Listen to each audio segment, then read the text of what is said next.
오늘 시간에는 진정한 하나님의 사역자들이 천국에서 받을 5대 면류관은 무엇인가 두 번째 시간을 갖도록 하겠습니다. 오늘도 거룩하고 복된 주의 날에 주님 앞에 나와서 예배하는 우리 모든 성도들, 또 온라인 함께 예배드리는 성도들을 주 안에서 사랑하고 축복합니다. 주님께서 우리를 불러주셔서 신앙생활 하게 하신 것 너무나 감사한 일입니다. 우리가 이렇게 주일날 예배하잖아요, 찬송하잖아요, 기도하잖아요. 이게 다 천국집의 재료로 올라갑니다. 그러니까 좀 이따 제가 다 설명을 해드리겠습니다만은 하나도 공짜가 없다라는 것이죠. 그래서 우리 하나하나의 삶을 소중하고 가치 있고 귀한 것입니다. 특별히 예배하는 시간을 다른 어떤 시간보다 하나님은 귀하게 여기세요. 그래서 특별 취급해 주는 거니까 예배 시간에 절대 빠지지 마시고 항상 예배를 드리시게 되길 바랍니다. 어떤 분이 천국에 들어갔어요. 천국에 들어간 천국집이 있는데 천국집의 벽에 구멍이 이렇게 송송송송 뚫렸더래요. 천국집에 구멍이. 남의 집에 구멍이 숭숭 뚫려 있으면 좋을까요, 안 좋을까요? 남의 집은 좋겠죠. 내가 쳐다보시니까 이렇게. 근데 내 집이라 한다면 어떻게 하겠어요? 곤란하죠. 그러지 않겠어요? 은밀한 어떤 사생활이 있는 곳인데 천국집에 이렇게 벽돌 같은 것이 구멍에 쏙쏙 뚫렸더라는 거예요. 그래서 저게 왜 구멍에 뚫렸을까? 그래서 거기 다 가봤다는 거예요. 다 가서 보니까 그 옆에 글자가 써 있더래요. 2025년 2월 16일 주일 빠졌음, 이렇게 써 있더라는 거예요.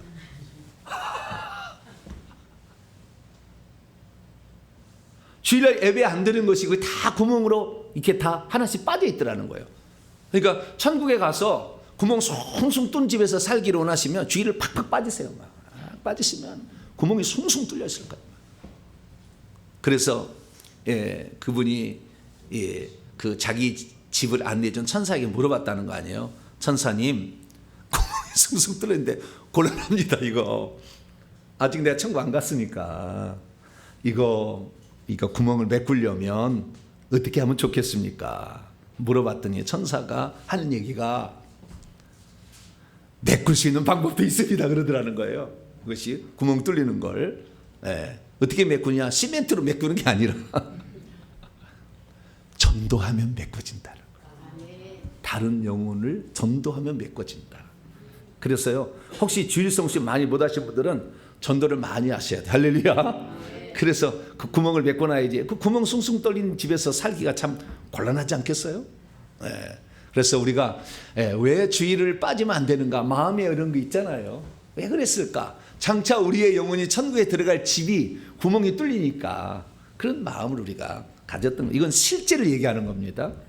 그래서 우리가 신앙생활을 할 때 주일을 귀하게 여기시고 하나님 말씀을 또 사모해서 들으심으로 여러분의 영혼의 미래를 잘 준비하는 복된 성도가 되길 바랍니다.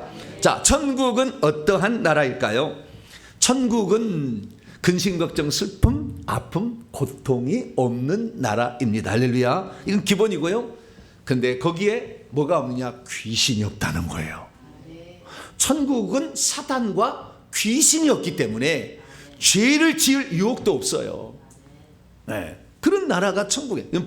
그래 소극적 정의고요. 적극적 정의는 주 예수 그리스도께서 왕으로 다스리는 나라입니다.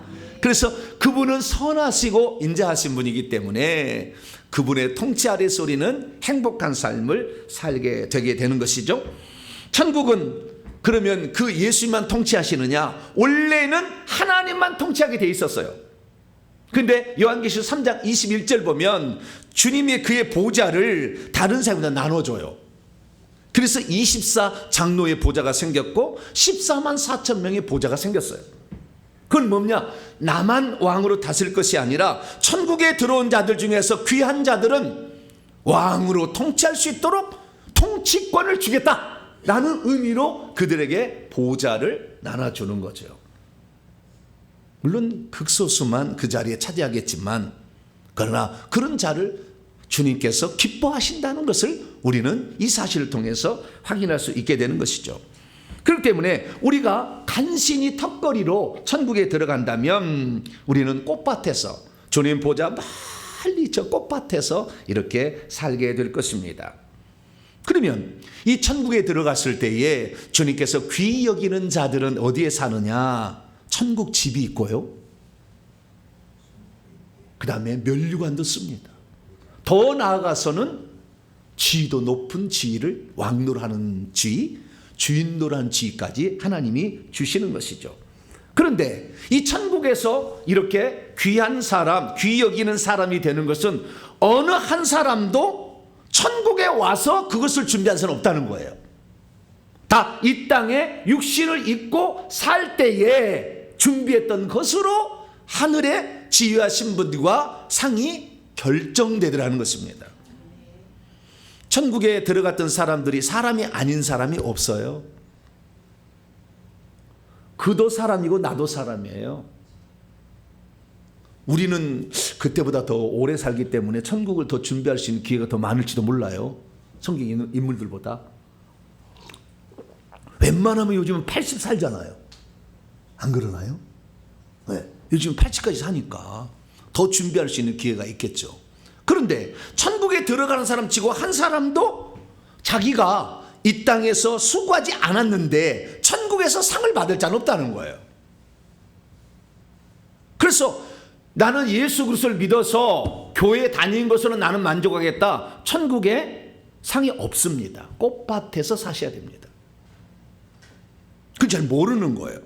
어떤 사람은 우리 주 예수 그리스도를 믿었으니까 우리는 다 왕 같은 재상이라 천국에 올라가 보세요. 왕 같은 재상이기를 바라나 왕 같은 재상인 자는 많지 않다는 거죠. 그래서 우리는 천국에서 살 때 어떻게 살 것인가를 지금부터 잘 준비하는 것이 신앙생활이다. 할렐루야. 근데 어떤 교회 가면 1년 내내 단 한 번도 천국 얘기를 안 해줘. 맨날 세상 돌아가는 얘기, 신문 얘기, 영화 얘기, 광고 얘기. 쓰레기를 맨날 여러분의 입에다가 그냥 쳐넣어주고 있는 거죠. 그거 들어봤자 천국에 뭘 준비하고 있었겠어요? 이빨을 갈 거예요. 그 놈은 아니겠죠, 목사님이니까. 그놈 때문에 내가 여기 내 꽃밭에 산다. 그럴 사람은 없겠죠, 뭐. 물론 모두가 다 자유의지입니다. 그것을 말씀을 듣는 자들이 어떻게 살거나 본인이 결정하는 거지. 내 아버지가 공부를 못했어요. 저는 우리 아버지는 초등학교 안 나오셨어요. 우리 어머니도 초등학교 안 나오셨어요. 그런데 우리 아버지 어머니가 나를 어디 보냐, 학교를 보냈어요. 왜? 너는 잘 되라. 나는 못 배웠다. 그럼 너는 가서 배워야 되지 않느냐. 그래서 학교를 보내가지고 공부를 시키는 거 아니에요? 근데 우리 학교를 가면은 학교 선생님 교육만으로도 지금은 안 돼. 학원을 보내야 돼. 그렇지 않아요? 그러듯이 부모가 자식이 잘 되는 것을 못 된다면 학원에 과외라도 시켜야 되는 거잖아요. 우리의 영혼이 어디로 갈지 모르는데 우리 교회에서는 한 번도 회개 얘기 안 하고 한 번도 천국 얘기 안 했으면 안 들어도 되는가? 과외를 받아야지, 과외를. 우리 아버지인 것은 분명해, 이분이. 그럼 우리 아버지는 내가 잘못된 걸 원하지 않는다는, 여기 것만 먹고 그냥 비실비실해서 바짝 말라가서 살아라, 이럴 부모는 없다는 거죠. 그렇기 때문에 이 코로나가 터진 것은요, 우리의 영혼, 각자의 영혼을 살리기 위한 하나님의 특별한 배려예요. 우리의 영혼을 깨웠잖아요, 이때. 지금 깨워진 사람은요, 더 적극적으로 신앙생활해요. 우리나라에서 현재 예배를 2번 드린 분이 30%예요. 그 예배라는 것은 본교에서 예배를 드려요. 그러나 그 예배만으로서 천국을 준비할 수 없기에 영적인 말씀을 선포하는 교회를 예배를 또 드린다니까, 온라인으로. 이 30%예요. 우리의 영혼은 소중한 것입니다. 할렐루야. 우리의 영혼을 함부로 맡겨서도 안 되는 것이고 우리의 영혼의 미래를 잘 준비해야 되는 것이죠. 자, 여러분들은 우리의 장차 들어갈 천국에서의 우리의 삶을 잘 준비하는 복된 성도가 되길 축원합니다. 그래서 우리가 천국에 들어가면 열심히 수고하고 이 땅에서 죄를 위해서, 복음 전파를 위해서 수고한 사람들, 몸된 교회를 섬기기 위해서 애쓴 사람들은 하나님이 천국집을 마련해 줘요. 그러면 천국은 마을이 행정구역이 24개 마을로 돼 있어요. 조선 팔도이듯이 24개의 도로 구성되어 있는 거죠. 그래서 그 마을 한 군데로 들어가게 됩니다. 그래서 자기 집이 거기가 지어지게 되고 그 집에서 우리가 살게 되는 것이죠. 그런데 그 집이 지어진 것을 보니까 이 처음에는요, 성문을 열고 들어가면 12진지문이 있잖아요. 12,000 스타디온 1250km 정도 되는 거기를 들어가게 되면 이 세 개 문이 거기 들어가는 꽃밭이에요. 꽃밭. 그러다 한참을 가면은 한 중앙에 산 하나가 있는 게 시온산이에요. 시온산. 그 시온산에 이제 있는데 그 높은 지일수록 산 꼭대기에 집이 지어져요. 한 중앙은 하나님 보좌가 있어요.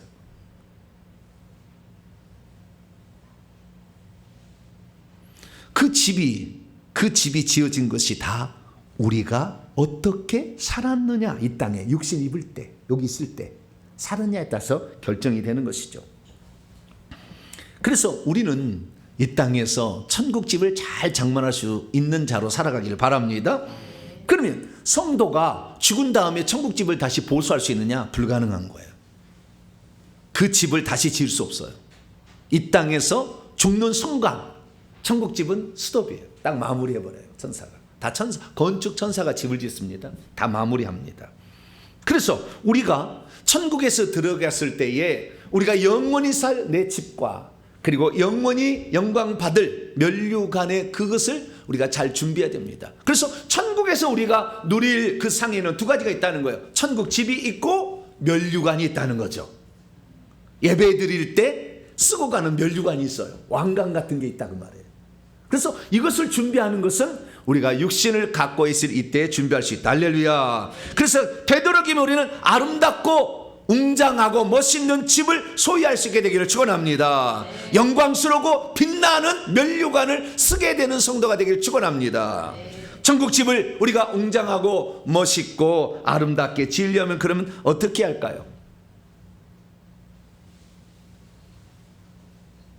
저는 처음 초대 예수를 믿는 사람으로서 거꾸로 부모님을 전도했던 그런 사람입니다.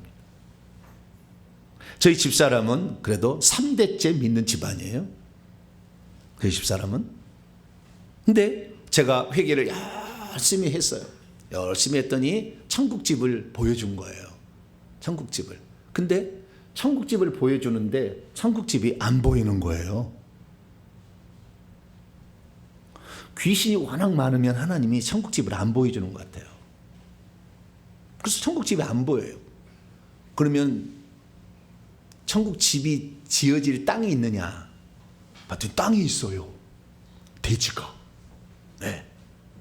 그래서 그 대지를 봤더니 대지가요 100평이 안 돼요. 자그마한 평수야. 그래서 왜 이렇지? 근데 저희 사모가 나중에 이제 그 회계를 저를 6개월 뒤에 따라왔어요. 그래서 회계를 해가지고 천국집을 보게 됐는데 천국집이 300평이 넘어. 그러면은 제 마음이 어떻겠어요? 나는 주님을 위해서 25살에 목숨을 바쳤다니까. 주님, 내 몸을 바칩니다. 나는 순교자적인 삶으로 살았기 때문에 군대에서 죽을 뻔했어. 그런데 나는 평수가 정확히 제가 지금 모르지만 좌우지간 작아요. 그래서 제가 불만을 품었겠어요? 안 품었겠어요? 회개를 안 했으면 불만이 올라왔을 것이고 회개를 했으면 불만이 안 올라오잖아. 이상하다 생각이 들었어요. 그래서 나중에 다 알아봤어요. 알아봤더니 무슨 일이 있었느냐. 집터는요 부모가 믿어서 기도를 해놓으면 집터가 생겨버려요. 몇 대쯤 믿으면 평수도 커. 100평 이상이 되는 거예요. 부모가 믿지 않았는데 100평 이상을 소유할 사람이 없어요. 집터를 처음부터 아주 작더라고요. 그 지금 지금 훨씬 많지. 지금은 훨씬 많은데 그런데 예전에 그랬다는 거예요. 그래서 한나가 사무엘을 위해서 기도하자 사무엘이 태어날 때부터 집터가 만들어져요. 천사가 만들더라고. 돌짝을 다 돌을 천국에 땅이 있을 거 아니에요. 돌을 다 치우고 물꼬를 튀어서 그 집에 집을 짓기 위한 준비를 벌써 태어날 때부터 시작을 하더라고요. 여러분 부모가 자식을 위해서 기도 많이 하시길 바랍니다. 자식은 따놓고 가는 거예요. 그걸 따는 당상이라 하는데 자식을 이렇게 하는 거예요. 그래서 이 집을 우리가 짓는데 집터가 필요한 거예요.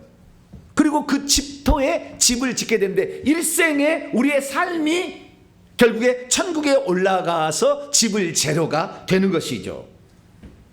그래서 우리가 어떤 재료를 올려보내는가 상상해 봤더니 그 재료는 우리의 삶의 모든 하나하나의 모든 삶이다. 주여, 깜짝 놀랐네. 우리의 삶의 모든 하나하나가 다 천국집의 재료가 되더라는 거예요.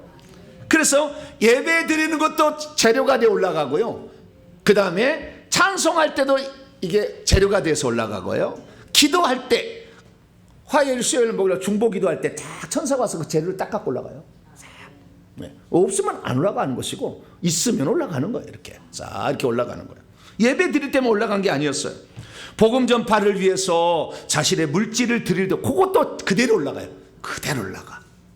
어떻게 지나가다가 예수 믿으 한마디 해도 그것도 올라가. 자 이렇게 올라가는 거예요. 그래서 예를 들어서 주일날 우리 성도들 위해서 음식을 장만하잖아요. 음식을 장만하면 연못에 물고기 하나가 탁 생겨. 지나가는 사람, 믿지 않는 사람에게 예수 믿고 천국 갑시다. 그 사람 믿으면 안 믿어도 상관없어. 예수 믿고 천국 갑시다 딱 말하는 순간에 천국의 정원에 꽃이 하나 탁 생겨. 이렇게 꽃밭을 아름답게 만드시려면 잎도 다 어디 있어요? 좋은 데 쓰시기 바랍니다. 그러면은 이게 하나씩 생긴다니까. 만약에 우리가 전도했던, 그래가지고 전도를 해가지고 어떤 사람을 전도해서 그 사람이 교회에 출석하게 되고 생명책 이름이 기록돼서 하늘나라에 들어갈 사람이 되면 그건 달라요. 좀 이따 얘기하겠습니다. 그건 달라요. 그 상은 면류관으로 주어져요. 그 원리를 좀 이따 제가 설명해 드릴게요. 그 면류관이 하나 생겨요. 전도의 면류관이. 그러면 내가 더 높은 집을 소유하기를 원한다. 평신도들 집을 봤더니요 3층 이상 올린 집안이 거의 없어요. 3층 집 이상. 주회 정도 1층 집 올리기가 쉽지 않아요. 1층 집 갖기가 쉽지 않더라고요. 쉬운 일이 아니었어요.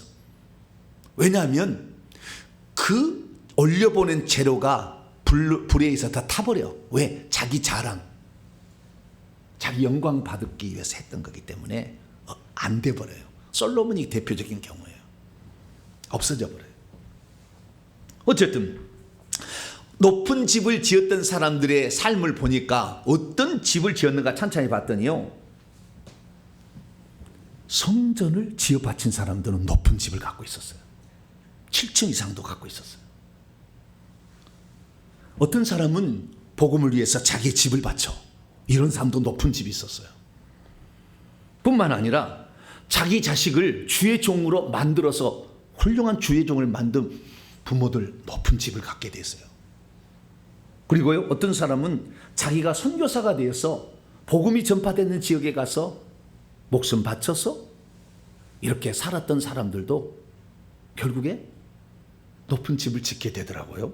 갖게 되더라고요.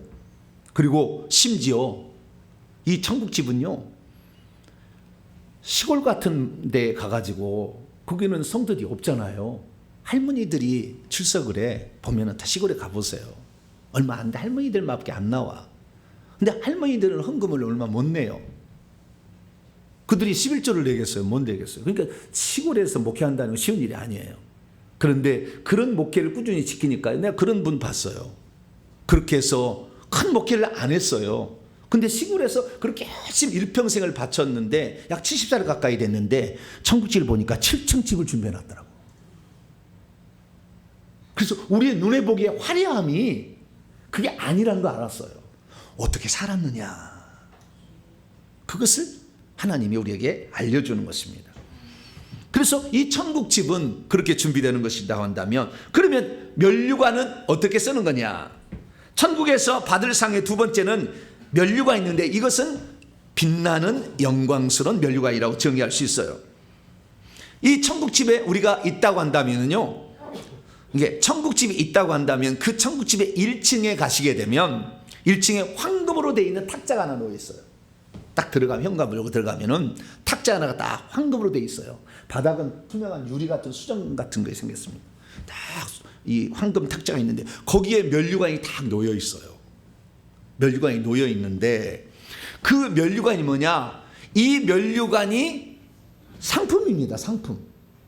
무슨 상품이냐면 우리가 천국을 위해서 살아가되 행하는 모든 것 하나하나는 천국집의 재료가 돼서 천국을 짓는다 한다면 면류관은 하나님 보시기에 끝까지 뭘 했던 거예요. 꾸준히 했던 것에 대해서 주님이 너무나 기특하다 라는 사람에게 하나님이 주는 특별상이에요. 그래서 그 상인데 이 상이 벽에가 붙어 있어요. 1층 벽에가. 무슨 상.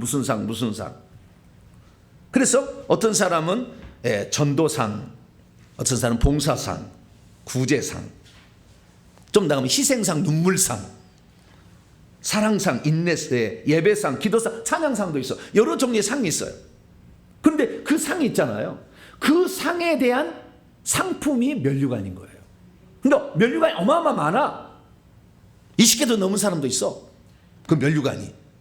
그런데 그 면류관이 이렇게 싹 놓인 걸 통해서 이 사람이 얼마나 이 땅에서 어떻게 성실하게 살았느냐를 알 수가 있게 되는 거죠. 그래서 특별히 그 면류관이 그 책상에 놓여 있는데 예배드리러 주님이 불러요. 절기와 주일에 부릅니다.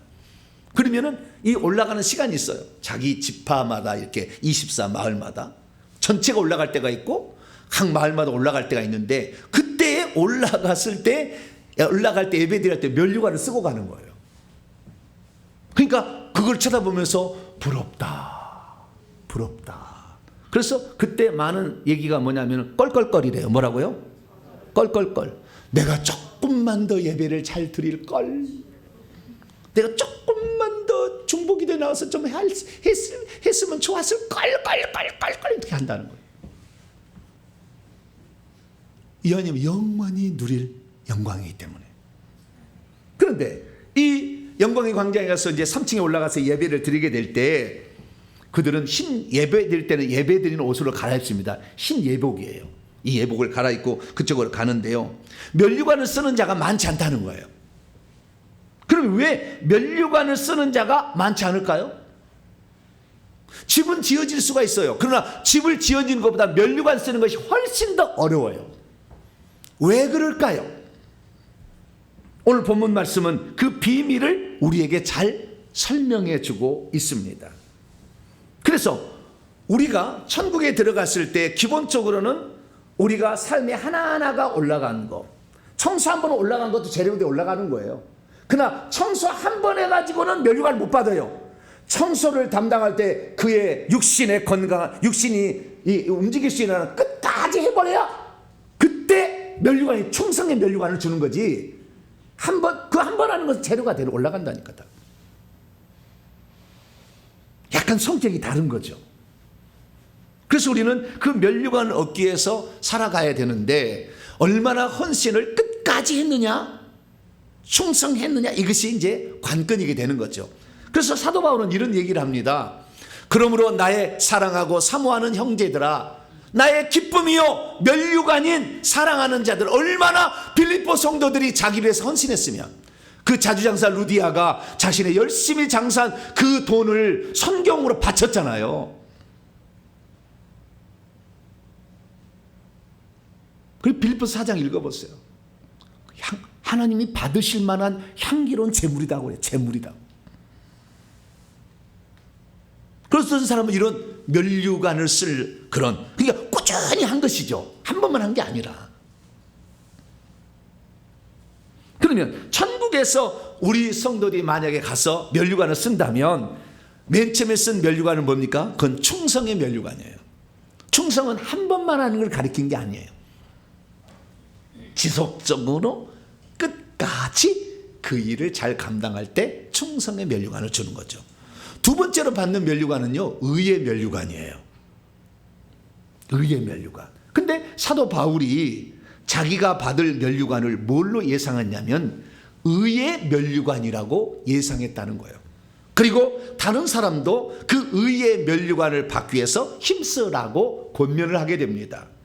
그러면 바울은 천국에서 받을 면류관이 그렇게 많은데 왜 자기가 쓸 면류관을 의의 면류관일 것이라고 말했으며, 그럼 봤겠죠.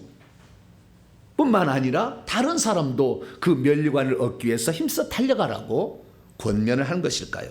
그것이 바로 오늘 본문의 말씀에 나와 있는 것입니다. 자, 오늘 본 말씀은 무슨 말씀입니까? 바울이 자신이 걸어갈 길을 끝까지 마치고 믿음을 지켰는데 그때 천국에 가서 받을 면류관이 의의 면류관일 것이다 라고 말했고, 이것은 자기만 받아야 될 것이 아니라 주님의 나타나심을 사모하는 모든 자에게도 받아야 될 면류관으로 사모하라 라고 말했다는 것입니다. 왜 바울은 수많은 면류관 중에서 자신이 꼭 받아야 할 면류관을 가리켜 의의 면류관이라고 말을 했을까요? 그가 받은 면류관은 생명의 면류관, 충성의 면류관, 의의 면류관, 기쁨의 면류관, 자랑의 면류관, 영광의 면류관 엄청 많아요. 근데 왜 의의 면류관이라고 지정하며 말했던 것일까요? 오늘날 주와 복음을 위해서 수고하는 모든 사역자들이 과연 우리가 천국에 들어갔을 때 받을 면류관으로 우리가 항상 생각해야 될 면류관은 대체 무엇일까요? 오늘 본 말씀은 AD 67년경 바울이 죽음을 눈앞에 두고 2차의 로마 감옥에 수감되어 있었을 때 그가 마지막으로 쓴 디모데에게 보낸 편지예요. 디모데는 에베소 목회자로 바울이 심어놓은 사람으로서 그를 향하여 마지막 들려주고 싶은 말을 써놓은 것입니다. 그리고 끝머리에 가서 4장 18절에 내가 천국에 곧 들어가게 된다, 장수적 천국에 대해서 언급을 하게 됩니다. 자, 그러면 바울은 이 로마 감옥에 재차 수감되어 있을 때 자신이 이 세상을 떠날 때가 가까웠다는 것을 알고 권면의 말을 후배에게 해주고 싶었던 거죠. 그 후배에게 했던 그 유언처럼 들리는 말은 무엇입니까? 자신이 천국에 들어가기를 바라면서 준비해온 일생을 통해서 준비해온 면류관은 의의 면류관이다 라고 얘기를 했다는 거예요. 그래서 디모데도 장차 들어가서 받을 면류관을 의의 면류관을 예상하고 준비하라 라고 했다는 것이죠. 믿음이 있어도 천국에서 어떤 상을 받게 되는지를 잘 모르면 이 세상에서 적당히 살아가려고 할 것입니다. 믿음이 있어도 천국에서 어떤 상을 받게 되는지를 잘 모르면 행한 대로 갚아주시는 상인 의의 면류관에 대해서는 생각하지 않을 것입니다. 믿음이 있어도 천국에서 어떤 상을 받게 되는지를 잘 모르면 충성하지도 않을 것입니다. 믿음이 있어도 천국에서 어떤 상을 받게 되는지 잘 모르면 일하지 않을 것입니다. 믿음이 있어도 천국에서 어떤 상을 받게 되는지 잘 모르면 섬기려고 하지 않을 것입니다. 믿음이 있어도 천국에서 어떤 상을 받게 되는지 잘 모르면 천국에서 의의 면류관을 쓰기 위하여 이 땅에서 땀 흘려야 된다는 것을 전혀 깨닫지 못할 것입니다. 믿음이 있어도 천국에서 어떤 상을 받는지를 잘 모르면 천국에서 어떤 상을 주든지 면류관이 상관없다, 난 안 받아도 좋다, 이렇게 생각하고 그냥 일생을 허비해버리고 말 것입니다. 그러므로 우리 성도들은 믿음으로 우리가 장차 천국에 들어갔을 때에 아름답고 멋있는 천국집도 준비하시고, 할렐루야, 거기에다가 영광스러운 면류관을 준비하는 복된 성도가 되기를 축원합니다. 그러면 지금까지 천국에 들어간 성도들 중에서 가장 영광스러운 천국집과 면류관을 얻은 사람은 누구일까요? 성경에 많은 인물들이 등장하잖아요. 구약의 최고의 천국집을 짓고 면류관을 많이 쓴 사람은 아브라함입니다.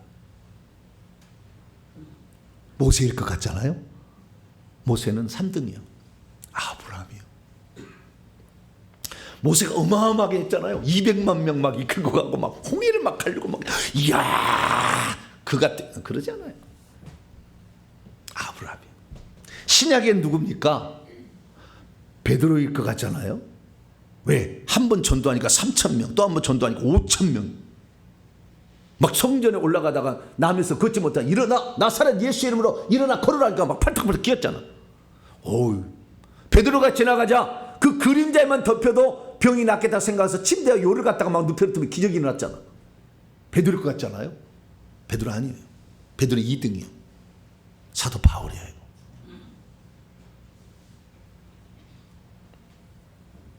바울의 천국집을 가보면은요, 누가 천국에 갔을 때 훌륭한 상을 얻는지를 알 수가 있어요.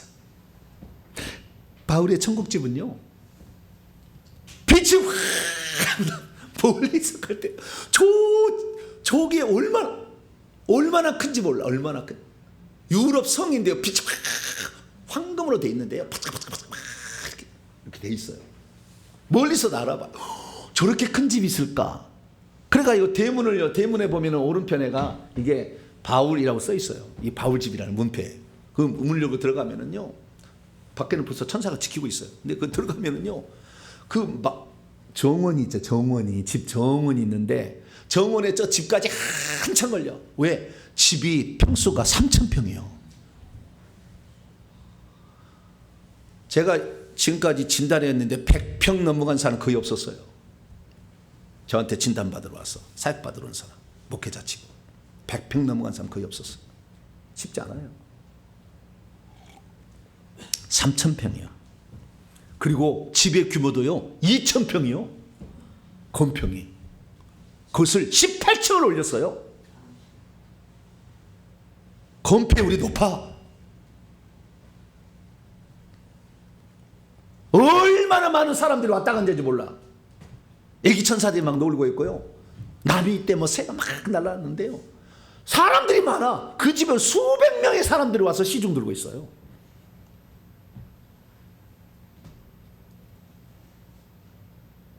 그 집에 가서요, 연못을 세어봤더니 분수대가 나오는 연못이 있어. 24개가 있어. 24개가. 14만 4천 명이 들어도 2개, 3개 있는 사람이 꽉 찼는데 24개가 있어. 모세 유명하다면 12개밖에 안 돼.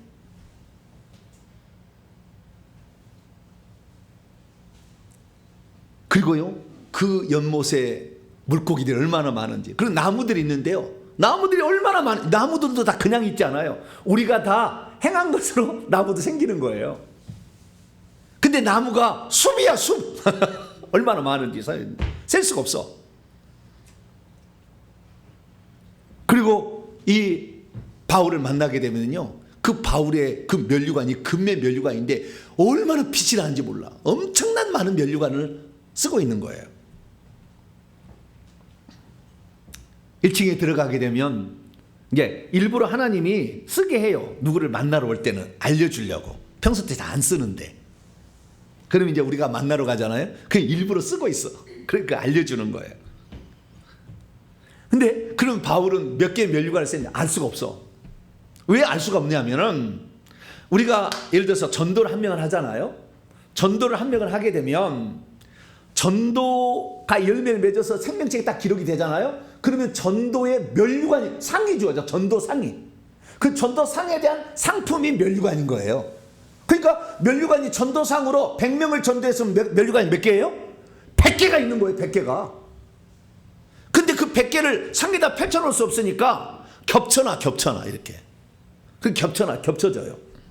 이 겹쳐놔 있는데, 이런 전도상만 있는 것이 아니라, 이쪽에 보면은 예를 들어서 예배상도 예배상도 이제 그러니까 있는 거. 왜냐하면은 너무 예배 시간 한 번도 지각하지 않고 일평생에 예배도 빠지지 않고 그러면은 뭐요?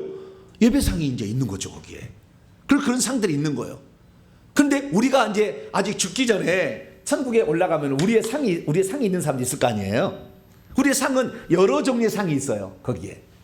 그런데 그 사람이 죽어서 천국에 딱 가잖아요. 그러면 그렇게 많은 겹쳐져 있는 수많은 상이라 할지라도 하나로 딱 합쳐져 버려.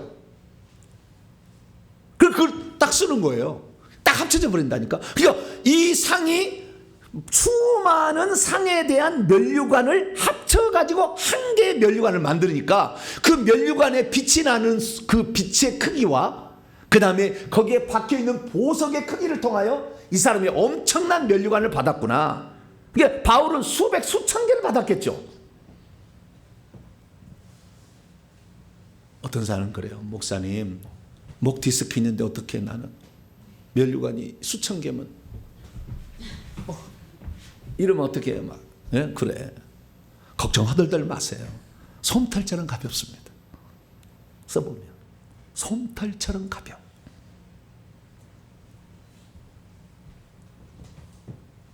그래서 우리가 그 면류관, 사도 바울은 엄청난 거예요.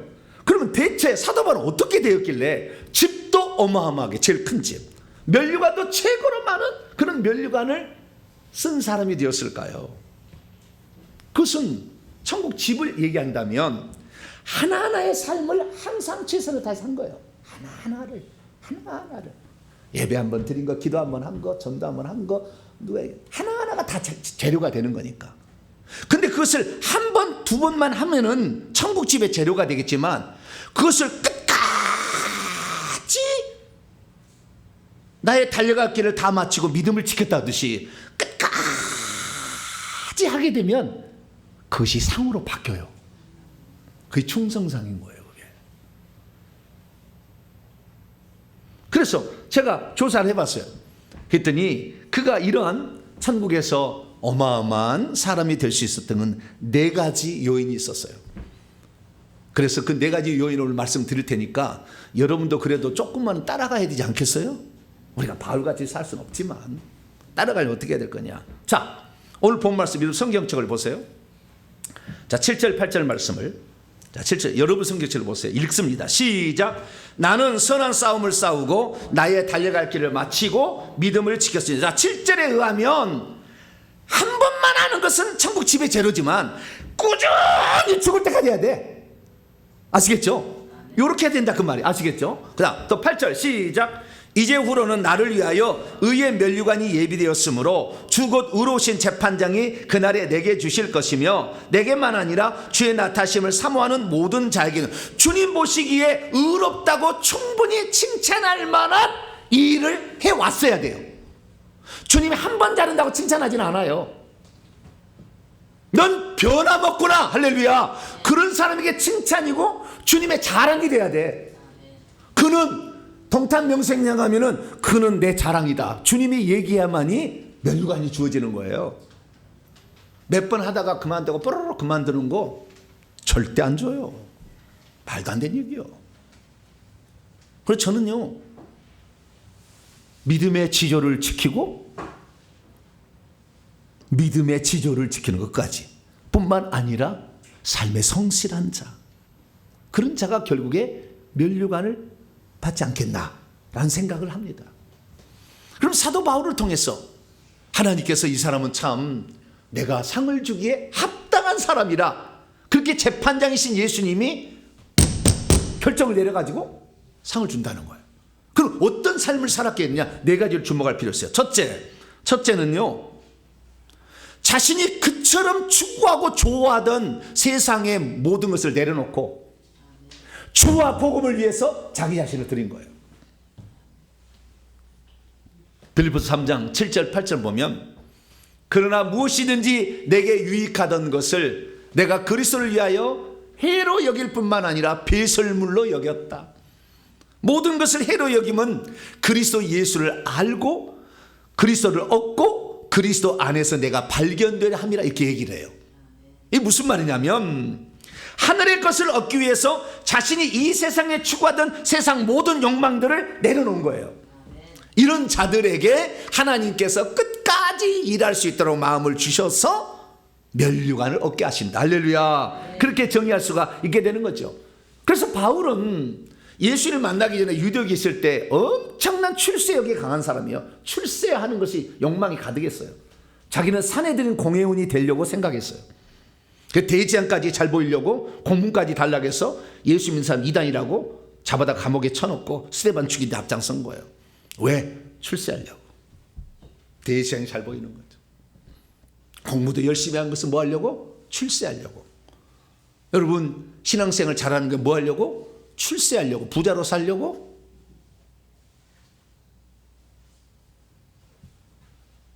천국 가면 개털 모자 쓰고 있습니다. 뭘 쓰고 있다고요? 개털 모자. 쓸 게 없으니까 그거라도 쓰고 가는 거예요. 안 돼. 그래서 하늘의 것을 얻기 위해서 세상의 것을 포기한 자, 할렐루야, 그것을 꾸준히 가는 자에게 면류관이 주어진다. 두 번째는 자신의 일생을 오직 주님께서 자기에게 부여하신 사명을 완수하기 위해서 일생을 드릴 때 쭉 삶을 드리는 거죠. 그래서 바울은요, 결혼도 하지 않았어요. 복음을 증언하는데 결혼하려면 마누라도 즐겁게 해줘야 되잖아. 마누라 기쁜 일을 해줘야 되잖아요. 그럼 주의를 못 하잖아요. 그러면 목사님 다 이혼할까요? 아니 그거 아니요. 하나님은 결혼 생활을 하게 하는데 바울은 특별한 사람이잖아요. 네. 특별한 사람이잖아요. 그렇기 때문에 하나님은 그렇게 했겠지만 어쨌든 결혼도 하지 않고 일신상의 평안함과 안락함을 위해서 살지 않았어요.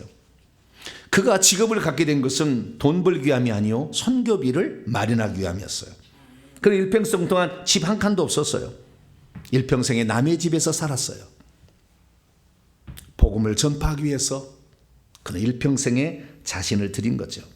그렇기 때문에 집 한 칸 없는 그를 위하여 하나님께서는 천국에서 가장 아름답고 가장 멋진 천국집을 준비해 주셨습니다. 바울이 말합니다. 내가 땅에 있는 장막집 육신뿐만 아니라 이 땅의 집이 이를 위해서 살았다면 이렇게 안 살았다. 하늘에 지은 집, 손으로 짓지 아니한 영원한 집이 있다는 걸 알기 때문에 나는 이 길을 걸어간다. 할렐루야. 그렇게 걸어간 줄 믿으시기 바랍니다. 세 번째는 더 좀 센 거예요. 심지어 자기의 목숨까지도 주님 주를 위해서 드려야 한다 한다면 기꺼이 내놓은 사람이에요. 이것이 사도 바울의 삶이었어요. 그는 복음을 전파하다가 수많은 죽을 고비를 넘겼어요. 어쩔 때는 돌에 맞아 죽기도 했어요. 하나님 살려줘서 다시 살아났어요. 다메섹에 있을 때. 그는 주와 복음을 위해서 자신의 목숨을 드릴 수 있다면 이것보다 더 귀한 것은 없다. 이 생각을 했던 것이죠. 우리나라에 주기철 목사님이란 분이 있어요.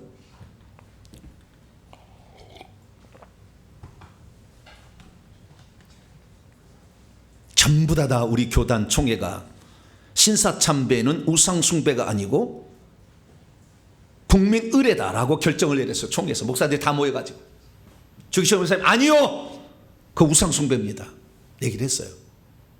근데 소수의 의견이었어요. 총회가 제38회 우리 대한민국 장로회 총회가 신사참배는 국민의례다 해서 총회 모든 임원들이 전부 일본에 가서 옷 살딱 벗고 그 목욕하고 그 신사 참배하고 왔어요. 그때 주기철 목사님은 그건 아닙니다. 아닌 건 아니에요.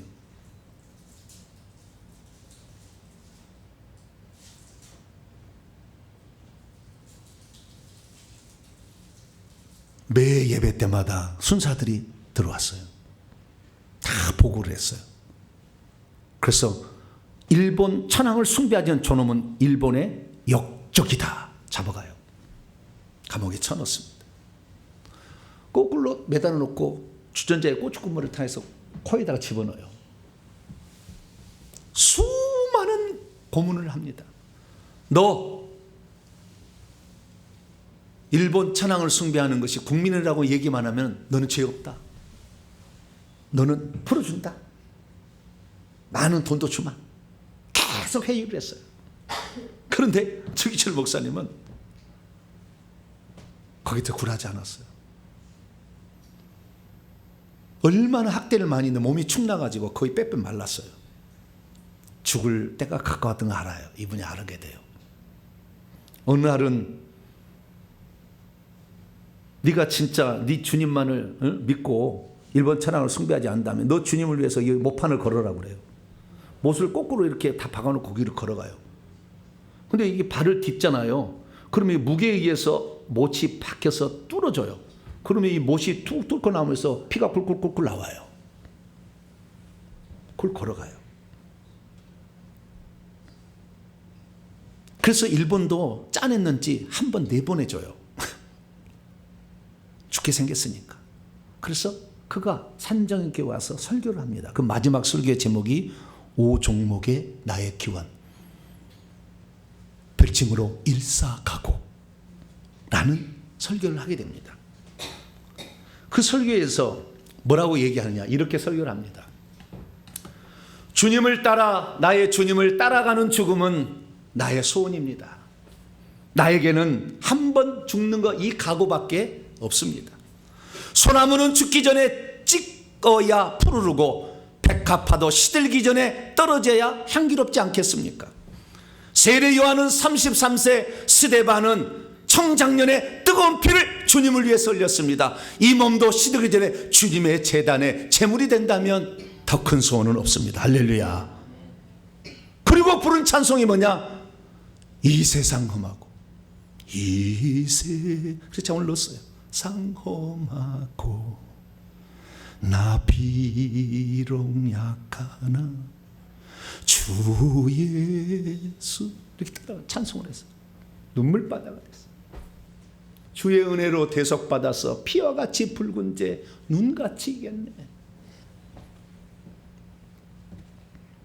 이 땅에 우리가 어차피 한 번 살다 한 번 가는데 주님을 위해서 목숨을 드린 일 말로 더 값진 일이 없어요.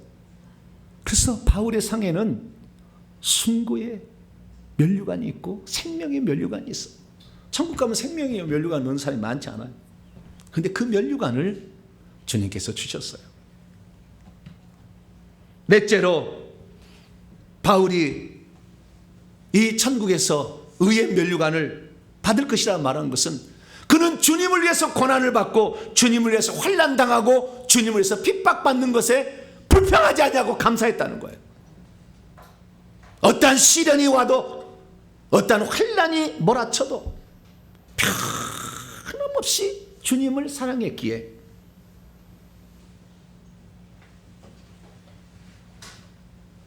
그래서 그는 자기를 이렇게 고백합니다. 내가 예수 믿기 전에 어떻게 살았는가? 예수 믿는 사람들을 미치광이 이단이라고 회개 기도만 하는데 이단이라고 얼마나 내가 정죄했는가? 내가 죄인의 괴수다. 죄인의 우두머리다. 우두머리. 예. 나 같은 사람에게 주님께서 긍휼을 베풀어서 은총을 베풀어 주는데 내 목숨 1000개라도 주님께 드리지 아니할 수 없다 이거죠. 내가 어떠한 고난과 역경이 처한다 할지라도 나는 주님을 위해서 내 한 몸 드리면 가장 가치 있는 삶이다. 이렇게 그는 말을 한 것이죠. 사랑하는 성도 여러분, 누가 천국에서 상을 얻고 면류관을 얻는 자가 될까요? 천국집도 준비한 일은 어렵지만 천국집은 우리가 하나하나 한 것이 다 올라가는 거예요. 오늘 헌금한 거 올라가는 거예요. 토요일 날 와서 청소 한 번 한 거 올라가는 거예요. 음식 하나 만들어 와서 내가 참여하지 못하니까 집사님, 구역장님, 내가 음식해서 오늘 갈 거니까 오늘 우리 구역이잖아요. 내가 음식해서 갈 거니까 그렇게 해주세요. 그래가지고 음식을 가지면 하나가 다 천국집의 재료가 되는 거예요. 그러나 면류관을 쓰는 것은 어려워요. 면류관은 바울이 말했어요. 의의 면류관. 네가 거기에 합당한 삶을 살아서 주님이 너를 자랑스럽게 여길 때 네가 나의 기쁨이다. 나는 너 때문에 내가 피 흘린 것이 아깝지 않다. 말해주는 사람이 될 때 그때 면류관을 쓸 수 있다고 말해주고 있는 것입니다. 사랑하는 성도 여러분, 회개하는 거 쉽지 않을 거예요. 옛날에 주기철 목사님이 꼭 그렇게 살아야 되겠느냐라고 얼마나 많이 친구들 와서 얘기했는지 몰라요. 국민 의례라 하면 아무런 이상이 없는데 왜 너 그렇게 하느냐?